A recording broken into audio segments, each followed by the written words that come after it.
Epstein एक बड़े network का हिस्सा था। 1055 दफा से ज्यादा पुतिन का नाम आया। शी जिनपिंग का जिक्र तकरीबन हर जगह इस प्रिंस एंड्रयू के साथ ही आता है। एमबीएस ने उनसे कई बार मुलाकात की और बातचीत की। ग्लेन मैक्सवेल के साथ एक पुरानी तस्वीर है जो इमरान खान की बड़ी गर्दिश कर रही है। असली तस्वीर है जिसमें इमरान खान और Glenn Maxwell Savoy hotel London में एक पार्टी में एक साथ खड़े हैं। मेरा प्यारा नंदू माने या ना माने, लेकिन एप्स्टीन से मदद तो ली थी यार। अब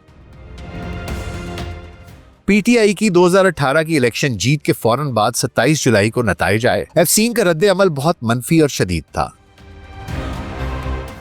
Really bad news. A much greater threat to peace than Erdogan, Khamenei, Xi और पुतिन।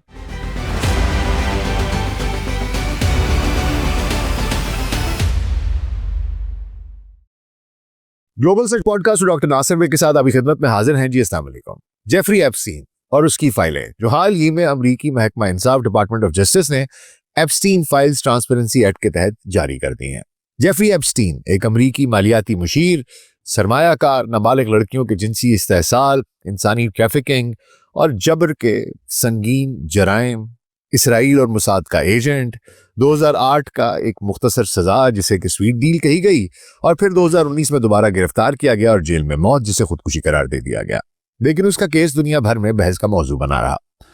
उसकी साथी ग्लेन मैक्सवेल को भी सजा हो चुकी है, लेकिन अमरीकी सियासत में आज भी इसके केस ने, इसकी कहानियों ने, इसकी फाइलों ने हंगामा बर्पा कर रखा है। बल्कि अगर मैं कहूं पूरी दुनिया में तो भी बेजाना होगा। जनवरी 2026 में डिपार्टमेंट ऑफ जस्टिस ने एक बहुत बड़ी रिलीज की। तकरीबन 30 लाख 3 मिलियन सफ़ात की दस्तावेजात कुल मिला के कहते हैं कि 60 लाख हैं, 6 मिलियन है, उसमें से उनने 3 मिलियन रोक लिए हैं और 3 मिलियन अभी जारी कर दी हैं। और उसके अलावा 1,80,000 से ज़ायद तस्वीर हैं और हज़ारों की तादाद में वीडियोज़ हैं। फिर emails, text messages, flight logs, photos, investigation reports और इंटरनल नोट्स पर मुश्तमिल है ये सारी की सारी फाइल्स। बहुत सी मालूमात रिडैक्ट कर दी गई हैं, यानी कि हसास हिस्से छुपा दिए गए हैं, खास तौर पर मुतासरीन की शनाख्त के तहफ़्फ़ुज़ के लिए। जैसा कि मैंने आपको बताया कि कुल 60 लाख थी तो उसमें से आधी छुपा ली गई हैं। बाकी में क्या था ये सोचा जा सकता है। जो कुछ दिखाया गया है उससे इंसान का ईमान एक दफ़ा तो हिल जाता है। इन फाइल से पता चलता है कि एप्स्टीन एक बड़े नेटवर्क का हिस्सा था, एक एजेंट जो गुमान गालिब है कि मुसाद के लिए काम करता था और अपनी दौलत जजीरे जिसे कि लिटिल सेंट जेम्स कहते थे, न्यूयॉर्क और फ्लोरिडा की प्रॉपर्टियों के जरिए आलमी अशराफिया, सियासतदानों, साइंसदानों, अरबपति बिजनेसमैन, टेक बिलियनियर्स और आलमी रहनुमाओं से रवाबित रखता था। ये रवाबित अक्सर आलमी सियासत, कारोबारी, सफारती या इंटेलिजेंस के हुसूल के लिए थी। मगरबी रहनुमा जैसे bill Clinton, Donald Trump, Prince Andrew, ये लोग तो वहां पर अक्सर पाए गए। इनकी तस्वीर नजर आई, इनके बारे में गुफ्तगू बहुत ज्यादा इन फाइल्स में पाई जाती है। तस्वीर ऐसी कि बंदा देख के दंग रह जाए। कोई अधरंगा बैठा है, कोई ललचाई हुई नजरों से कमसिन बच्चों को देख रहा है। एक अजीब किस्म की, बहुत ही घटिया और परेशान कुन किस्म की तस्वीर हैं। और ये मगरब है जो मशरिक को और बाकी लोगों को अखलाकियात का दर्स देता है। लेकिन बहुत से दीगर आलमी रहनुमाओं के नाम भी इन फाइल्स में पाए गए हैं, मौजूद हैं। गौरतलब बात यह है कि ये नाम किस तनाजुर में लिए गए हैं और इससे इन शख्सियात का कोई बराह रास्त या बिलवास्ता ताल्लुक इस बदनाम ज़माना मुजरिम से बनता भी है या नहीं। तो आज ऐसे ही बैनुल अक़वामी जो कि गैर मगरबी रहनुमा हैं उनके बारे में बात करेंगे, जैसे रूस है, चीन है, मशरिक़ वुस्ता है, भारत है, पाकिस्तान है, कि इनके किन रहनुमाओं के नाम इन फाइलों में मौजूद हैं, इनका कोई बराह रास्त ताल्लुक इस मखरूज शख्स से था या महज तस्करा है, और इन तस्करों में कितनी हकीकत और कितनी मुबालगा आ रही है। इसका तजिया भी साथ साथ करते जाएंगे। तो हुजूर अगले 10 से 15 मिनट के लिए ध्यान जरा इधर, और अगर हमारा कंटेंट पसंद आ रहा है तो वीडियो को लाइक और चैनल को सब्सक्राइब तो बनता ही है। तो आइए आगाज करते हैं। हुजूर कहते हैं कि बुरे लोगों की सोबत से बचना चाहिए, क्योंकि आप खुद बुरे ना भी हों तो इनकी सोबत की वजह से लोग आपको भी वैसा ही समझना शुरू हो जाते हैं। लेकिन जब मामला एप्स्टीन जैसे इब्लीस नुमा शख्स का हो तो उसकी महफिल में आपका जिक्र भी आपके किरदार को मशकूक कर सकता है। एप्स्टीन फाइल से 4 किस्म के लोग सामने आते हैं।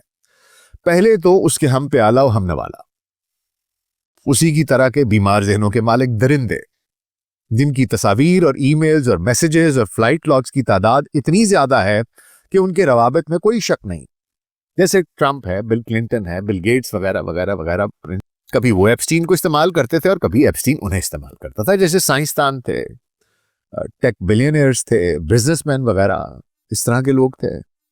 तीसरे वो जिनसे एप्स्टीन का कोई बराह रास्त राब्ता नहीं था, लेकिन उन्होंने अपने करीबी लोगों के जरिए इससे फायदा उठाया। चौथी कैटेगरी उन लोगों की है जिनका जिक्र एप्स्टीन ने अपनी ईमेल्स में, टेक्स्ट में या गुफ्तगू के दौरान किया, उनसे मिलने की ख्वाहिश जाहिर की या उनके बारे में अपना नुक्ता नजर बयान किया। देखिए हुजूर, एप्स्टीन खुद को एक फिक्सर या मिडलमैन के तौर पर पेश करता था। आला सतह के सियासी और कारोबारी लोगों तक रसाई फराहम कर सकता था, खुफिया बैक चैनल बातचीत करवा सकता था, हसास मालूमात शेयर करवा सकता था। यह एप्स्टीन की पूरी हिकमत अमली का हिस्सा था। वो ताकतवर लोगों के राब्तों को जमा करता था और फिर इन राब्तों को दूसरे ताकतवर लोगों के लिए इस्तेमाल करता था ताकि अपनी अहमियत बरकरार रख सके। तो आइए जरा देखते हैं एक एक करके कि एप्स्टीन फाइल्स में आलमी लीडरान में से किस किस का कितना कितना तस्करा है या इन्वॉल्वमेंट है। तो आइए आगाज करते हैं। सबसे पहले एप्स्टीन फाइल्स में व्लादिमीर पुतिन और रूस के हवाले से जो मालूमात सामने आई हैं वो भी चले पहले देख लेते हैं। देखिए, कोई बराह रास्त मुलाकात, कोई जिनसी इल्जाम, कोई जुर्म, ऐसा कोई सबूत पुतिन या रूसी हुकूमत के खिलाफ नहीं मिला। ज्यादातर जिक्र बिलवास्ता है, यानी एप्स्टीन की अपनी ईमेल्स, उसके दोस्तों और राब्तों की बातचीत या इन्वेस्टिगेशन रिपोर्ट्स में मुख्तलिफ लोगों के दावे हैं। तफसील क्या है? पुतिन का नाम कितनी बार आया फाइलों में? 1055 दफा से ज्यादा पुतिन का नाम आया। मॉस्को और रशिया का जो लफ्ज है ये 6000 से 10,000 बार मुख्तलिफ जगहों पर इस्तेमाल हुआ।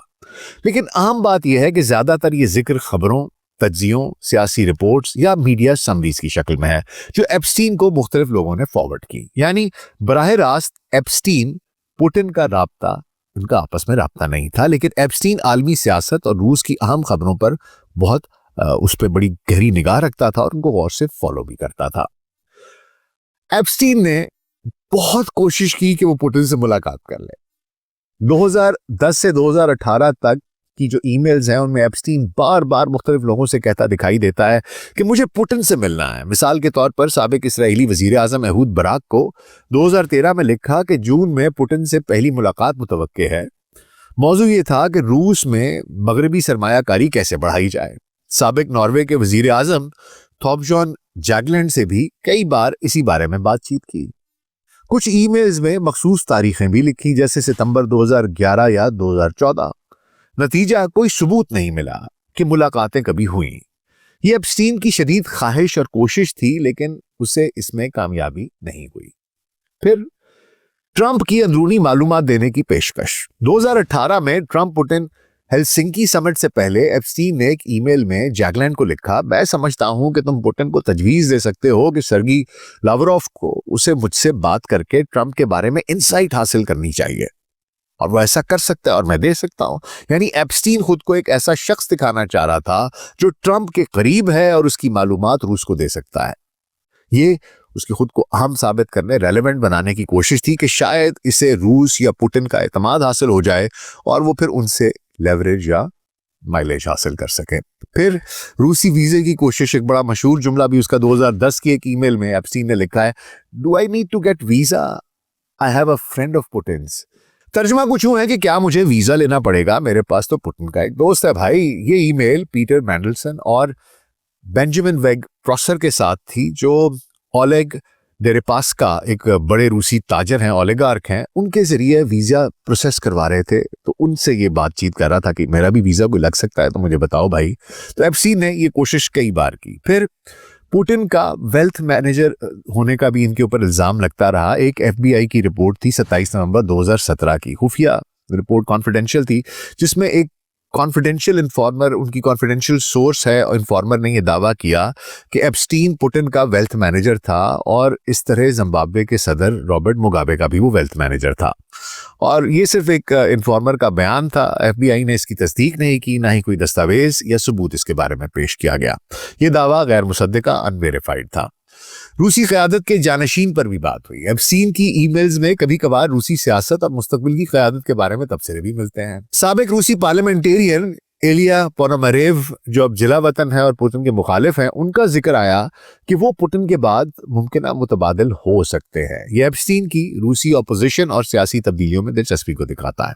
फिर सरगेई लावरोव का जिक्र है कि रूसी वजीर खारजा सरगेई लावरोव का नाम 142 बार आया है। ज्यादातर सियाक यह है कि ट्रंप की मालूमात लावरोव तक पहुंचाने की बात की है, सिफारती मुलाकातों और सियासी मजाक का जिक्र किया है। ये भी एप्स्टीन की रूसी आला सतह तक रसाई की कोशिश का एक हिस्सा था। फिर इसके अलावा रूसी इंटेलिजेंस या हनी ट्रैप का कयास ये भी लोग करते हैं। कुछ लोग कहते हैं कि जनाब एप्स्टीन शायद रूसी इंटेलिजेंस केजीबी या एफएसबी से जुड़ा हुआ था या हनी ट्रैप ऑपरेशन का हिस्सा था। इसकी बुनियाद ये है कि एप्स्टीन ने मशरिकी यूरोप से बहुत सी खवातीन को अपने नेटवर्क में शामिल किया था। पोलैंड के मौजूदा वजीर आजम डोनाल्ड टस्क ने 2026 में कहा कि वो इस मामले की तहकीकात कर रहे हैं कि क्या एप्स्टीन रूसी इंटेलिजेंस का अलाकार था, लेकिन डिपार्टमेंट ऑफ जस्टिस की जो फाइलें हैं उनमें इसका कोई ठोस सबूत नहीं मिलता। ये अभी तक क्या साराई ही है और इस तरह का कोई हिसाब किताब नहीं मिला। तो कुल मिला के तज्जिया जनाब ये बनता है कि ये सब कुछ मिलकर ये बताता है कि एप्स्टीन बहुत बड़े पैमाने पर आलमी ताकत और लोगों तक रसाई हासिल करने की कोशिश जरूर करता था। वो कारोबार, वेल्थ मैनेजमेंट, सियासी असर रसूख और मुमकिन तौर पर इंटेलिजेंस की मालूमात के जरिए खुद को अहम बनाता था, लेकिन पुतिन से बराह रास्त कोई उसका ताल्लुक नहीं था, कोई मुआहिदा नहीं था, कोई जुर्म नहीं था, ना ही उनके आपस में कोई ताल्लुकात थे। अब आ जाते हैं जनाब दूसरी सुपर पावर की तरफ, यानी कि चीन की तरफ। एप्स्टीन फाइल्स में शी जिनपिंग और चीन के हवाले से जो मालूमात सामने आई हैं, आइए उन पर बात कर लेते हैं। देखिए, शी जिनपिंग का बराह रास्त जिक्र बहुत कम है। फाइलों में शी जिनपिंग का नाम सिर्फ चंद बार ही आया है और वो भी बिलवास्ता तौर पर। यानी एप्स्टीन ने खुद शी जिनपिंग से कभी बात नहीं की, ना ही उनसे मुलाकात का कोई सबूत है और ना ही कोई जिनसी इल्जाम या कोई और इस किस्म की कहानी है चीन से या शी जिनपिंग से, उनसे रिलेटेड। असल सियाको सबाक और कहानी कुछ यूं है जनाब कि मरकजी किरदार प्रिंस एंड्रयू है इसमें, गुज़िश्ता प्रिंस एंड्रयू। शी जिनपिंग का जिक्र तकरीबन हर जगह इस प्रिंस एंड्रयू के साथ ही आता है, क्योंकि साबिक प्रिंस ये जो एंड्रयू है ये बरतानवी शाही खानदान का एक रुकन था, मलका एलिज़ाबेथ का बेटा था, एप्स्टीन के बहुत करीब दोस्तों में से था। 2015 की एक अहम ईमेल है जिसमें एप्स्टीन ने लिंक्डइन के बानी रीड हॉफमैन को एक ईमेल लिखी। इस ईमेल में एप्स्टीन ने लिखा, तकरीबन लफ्ज़ ब लफ्ज़ ये है कि prince Andrew is going to China, he has spent a lot of time with Xi Jinping. तर्जुमा, प्रिंस एंड्रयू चीन जा रहा है, उसने शी जिनपिंग के साथ बहुत वक्त गुजारा है। ये जुमला एप्स्टीन फाइल्स में शी जिनपिंग के साथ सबसे वाज़ेह और बराह रास्त हवाला है। इसके बाद प्रिंस एंड्रयू और शी जिनपिंग की असल मुलाकातों की बात करने अगर, तो ये बात दुरुस्त है कि प्रिंस एंड्रयू ने शी जिनपिंग से कई सरकारी मुलाकातें की। 2015 में शी जिनपिंग ने बरतानिया का सरकारी दौरा किया। इस दौरान प्रिंस एंड्रयू ने उनके साथ काफ़ी वक्त गुजारा, बैंक्वेट्स में, मीटिंग्स वगैरह में। 2016 और 18 में प्रिंस एंड्रयू ने बीजिंग का दौरा किया और शी जिनपिंग से मुलाकातें की। इसके अलावा प्रिंस एंड्रयू ने शी जिनपिंग को हर साल बर्थडे की मुबारकबाद भेजी, जो कि ये भी एक दस्तावेजात में है, जो कि एक सरकारी और सफारती सतह की चीज है। तो ये सब सरकारी और सफारती सतह की बातें थीं। बरतानिया और चीन के दरमियान उस वक्त माशी और सफारती ताल्लुकात बहुत मजबूत थे, जो हो सकता है कि अब स्टारमर के दौरे के बाद फिर से बेहतर हो जाए, लेकिन उस वक्त भी ऐसा ही था। इसके अलावा एप्स्टीन ने इसे कैसे इस्तेमाल करने की कोशिश की, ये भी आपको बताता हूँ। एप्स्टीन ने प्रिंस एंड्रयू के इन राब्तों को अपने फायदे के लिए इस्तेमाल करने की कोशिश की। वो मुख्तलिफ लोगों को बताता रहा कि मेरे जरिए प्रिंस एंड्रयू के राब्तों से चीन में मुलाकातें करवाई जा सकती हैं, चीन की आला क़यादत तक रसाई मुमकिन है, कारोबारी डील, सरमायाकारी या कोई और मौके बनाए जा सकते हैं। ये एप्स्टीन की एक आम हिकमत अमली थी। वो ताकतवर लोगों के राब्तों को इस्तेमाल करके खुद को एक बड़ा ब्रोकर, मिडलमैन दिखाता था। अब आ जाते हैं जनाब आगे जरा कि मशरिक़ वुस्ता में क्या कहानी है। मशरिक़ वुस्ता में जनाब असल फाइलों में मशरिक़ वुस्ता के जो रवाबित हैं वो काफ़ी ज़्यादा हैं। सबसे पहले तो एहूद बराक हैं, जो साबिक इसराइली प्राइम मिनिस्टर हैं। एप्स्टीन के जजीरे पर 10 से ज़्यादा विजिट्स किए, उनकी बहुत सी फ़ोटोज़ हैं, करीबी ईमेल्स हैं, कारोबारी शराकत है, जैसे कि गेटको है, गैस, सोलर ड्रोन्स वगैरह, ये हर दूसरे दिन वहाँ पहुँचे होते थे। ये उसके साथ आप समझ लें हर किस्म की एडवाइस एहूद बराक की एप्स्टीन के साथ होती थी। कितनी इनकी तस्वीर हैं, मुंह पे मास्क चढ़ा के वहाँ से निकल रहे हैं, जा रहे हैं। He is the one I think who was the bridge between Epstein and Mossad and Israel. जो कुछ एप्स्टीन से करवाना होता था एहूद बराक करवाता था। ये वो बंदा था जिसने शायद इसको वहां पर लॉन्च किया, या ये उनका ब्रिज था इसराइली गवर्नमेंट और मुसाद का और एप्स्टीन का। तो इनके साथ तो जनाब बराह रास्त रब्ता था, हम प्याला हम नवाला, और उनके बिल्कुल बिजनेस पार्टनर, और हर चीज़ इनसे पूछ के की जाती थी। उनके राजदान, मुशीर, जो भी आप कहना चाहिए वो कह दीजिए, यहूद बाराक और एप्स्टीन। एक ही शख्स के दो नाम कह दीजिए, दो शख्सों का एक नाम कह दीजिए, जिस तरह भी समझना है। इसके बाद आते हैं सुल्तान अहमद बिन सुलैम, डीपी वर्ल्ड के सीईओ, दुबई रॉयल्टी के करीबी। 2013 से 18 में बाराक के जरिए एप्स्टीन ने इनसे मुलाकातें ब्रोकर की। मौजू पोर्ट्स थे, लॉजिस्टिक्स थी, साइबर सिक्योरिटी थी, मुमकिन निगरानी की टेक्नोलॉजी यानी कि सर्वेलेंस टेक्नोलॉजी थी। ये सब अब्राहम अकॉर्ड से पहले का था। इसके बाद सदर शेख मोहम्मद बिन जैद, MBZ की बात आती है। बराह रास्त नाम नहीं है, लेकिन बिलवास्ता डीपी वर्ल्ड और दुबई रॉयल्टी के जरिए इनका जिक्र जरूर है। कतर के साबिक PM हमाद बिन जासिम। 2018 में लंदन में बाराक से खुफिया मुलाकात एप्स्टीन ने तरतीब दी थी। एप्स्टीन ने कतर पर दहशतगर्दी की फंडिंग का इल्जाम लगाया और इसराइल को तस्लीम करने की तजवीज़ दी। सऊदी क्राउन प्रिंस मोहम्मद बिन सलमान, एप्स्टीन ने गैर मुसद्दका दावा किया कि इनसे बातचीत हुई, लेकिन कोई ठोस सबूत या बराह रास्त मुलाकात फाइलों में नहीं मिलती।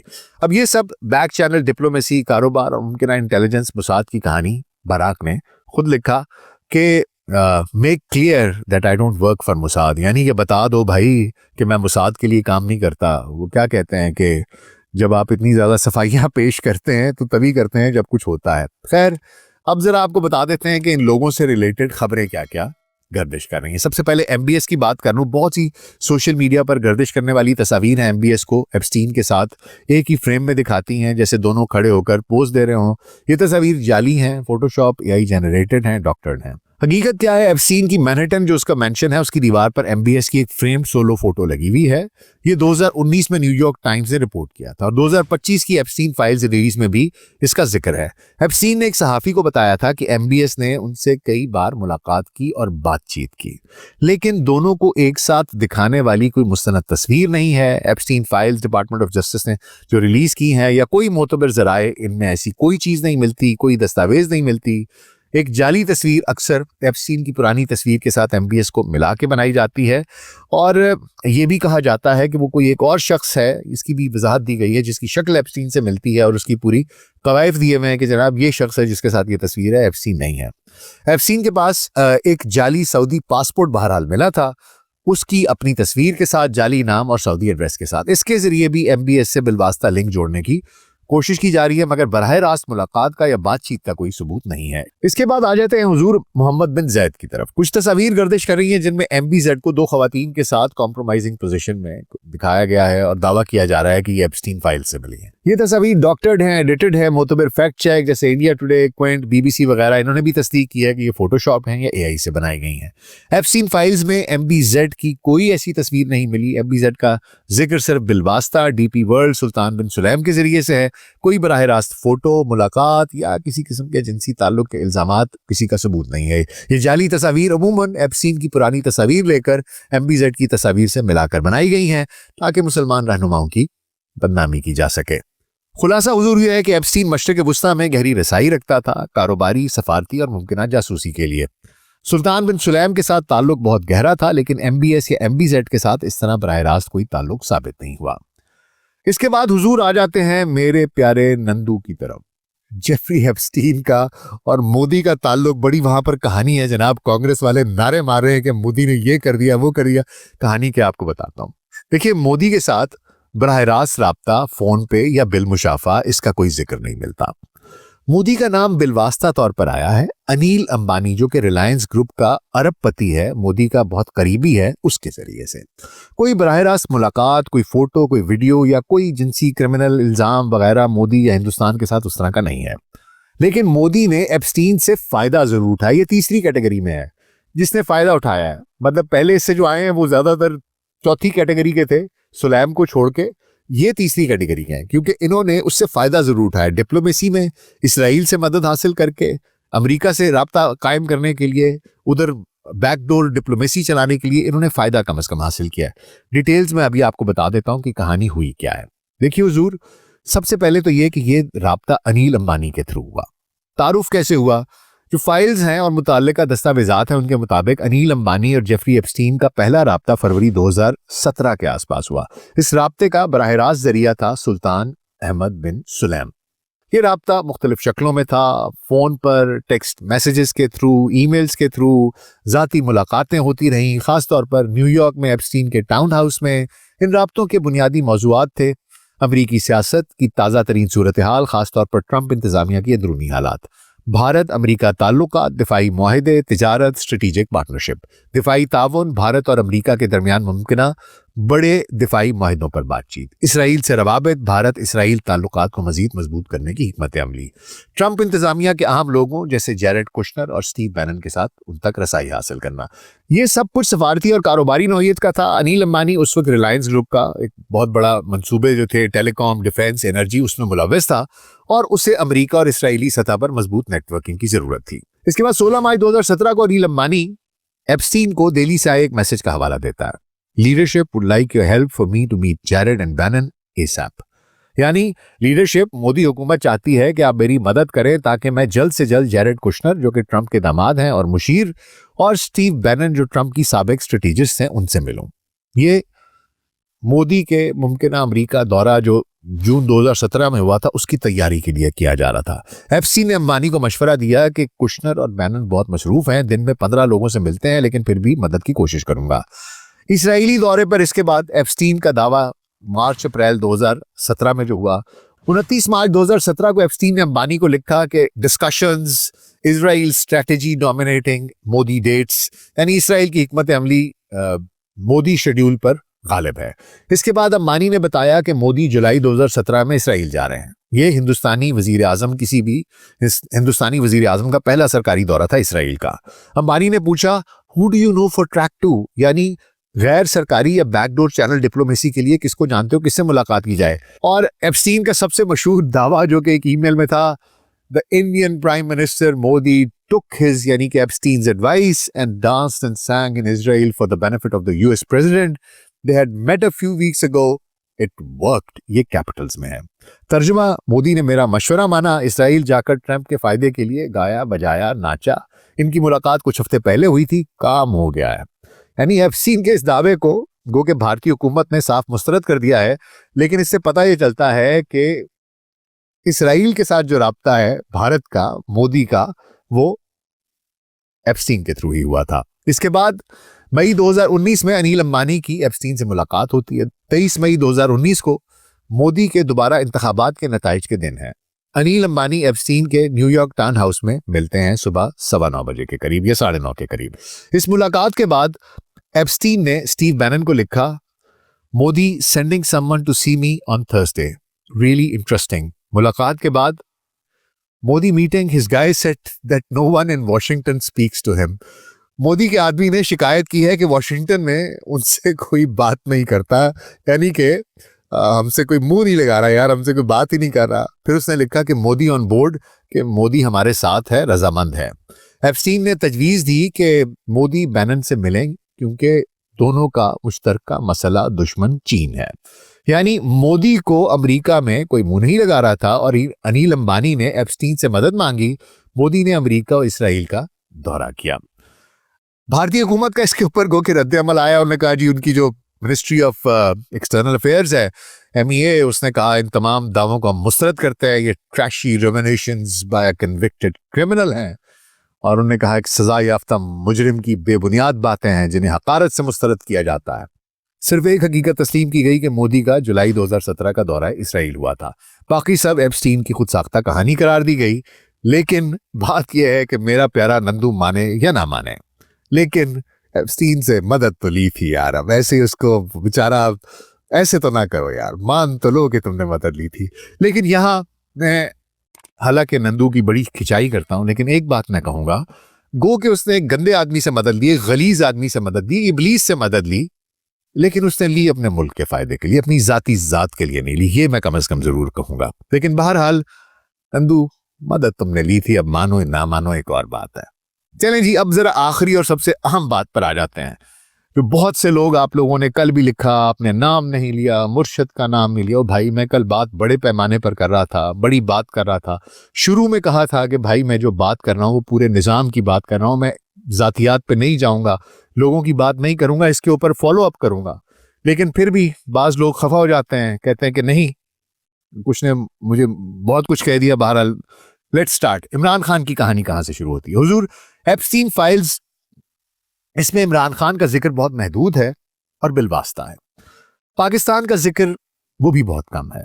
इमरान खान का नाम तकरीबन 15 बार आया है। कोई बराह रास्त मुलाकात, कोई फोटो, कोई वीडियो, कोई किसी किस्म का जिनसी इल्जाम या मैक्सवेल के साथ कोई जुर्म का सबूत, ऐसा कुछ भी नहीं मिला।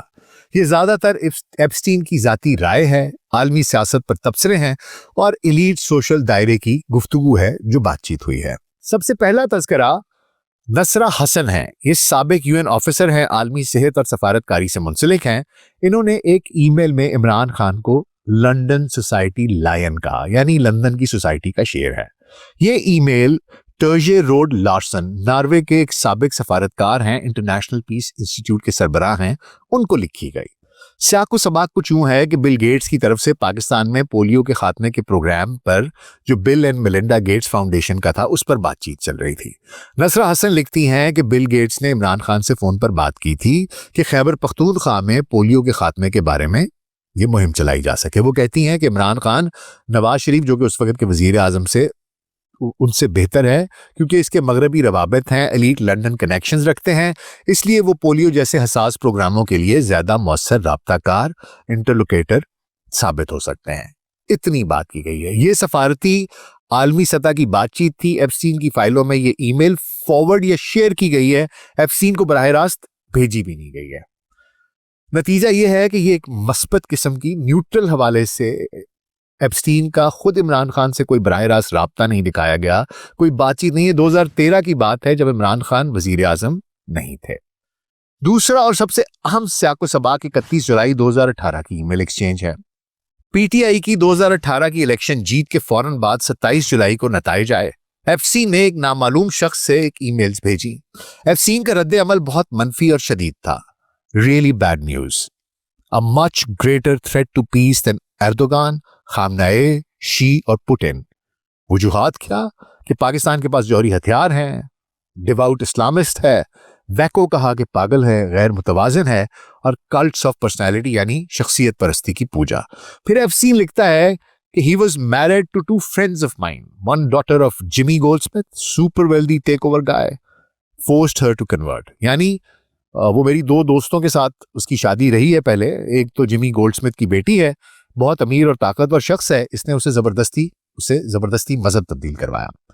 अब इमरान खान की जो ज़ौजाएं हैं, बीवियां हैं, उनकी जो साबका हैं, उनकी तफसील ये है कि जनाब पहली बीवी जमाइमा गोल्डस्मिथ हैं, जो जेम्स या जिमी गोल्डस्मिथ, जो बरतानवी अरबपति सियासतदान है, उनकी बेटी। शादी 1995 से 2004 तक तकरीबन 9 साल चली। 2 बेटे सुलेमान और कासिम हैं।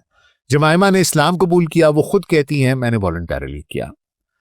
इसके अलावा एप्स्टीन मैक्सवेल का गोल्डस्मिथ फैमिली से करीबी सोशल ताल्लुक था। एनाबेल्स क्लब लंदन का मशहूर एलीट क्लब है, ये गोल्डस्मिथ फैमिली का है। इसके अलावा इजाबेल गोल्डस्मिथ हैं, जमाइमा की बहन है, उनके राब्ते भी एप्स्टीन की फोन लिस्ट में, एड्रेस बुक में उनका नाम मिलता है। एप्स्टीन दरअसल इस एंग्लो जूइश एलीट सर्कल का हिस्सा था। दूसरी बीवी रेहाम खान, उसकी शादी 2015 में हुई, 10 माह चली, इसके बाद तलाक हो गई। रेहाम लंदन में सहाफ़ी थी, वेदर गर्ल थी। उनके सोशल और मीडिया सर्कल्स में एप्स्टीन मैक्सवेल के साथ हो सकता है कि रवाबित हुए हों, ये मुझे नहीं पता कि हैं, उन्हीं की बात हो रही है कि नहीं, क्योंकि 2 ही शादियां हुई और 2 ही बात की, तो इसलिए मैं एक कयास है कि शायद उस सर्कल में एप्स्टीन के उसने 2 फ्रेंड्स ऑफ माइन कहा, तो उनमें मुमकिन तौर पर शायद रेहाम का हवाला दिया हो और उनके लंदन सर्कल की वजह से शायद हो सकता है। रेहाम ने अपने मेमार में पीटीआई सपोर्टर्स की तरफ से हिरासानी का इल्जाम लगाया।